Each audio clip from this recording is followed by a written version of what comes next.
Hello guys, nandito po kami ngayon sa airport. Pauwi po kami. Ay, kasama ka ba?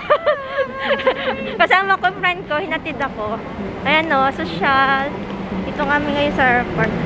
After 3 years, finally makakauwi na. 3 or 4 years? Almost 3 years. Final more than eh. Ayan, excited. Ayan, excited yung aking friend. Akala ko nga siya uuwi eh. Yun talaga. Siya pala si Daisy. Kung gusto niyo po i-follow, follow po yung kanyang channel. Mga kano, Ano oh? Sadat ka yes. Ay, speaking of noo. So big. Noo, basta ano lang, noo. Noo is life.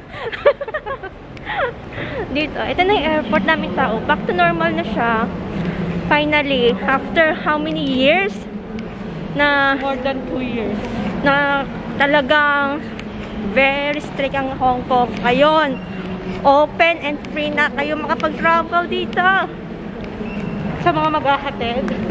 Oh, ito yung aking friend. Hatid sundo siya. Ay, pati sunduin mo rin ako ha. Back and forth.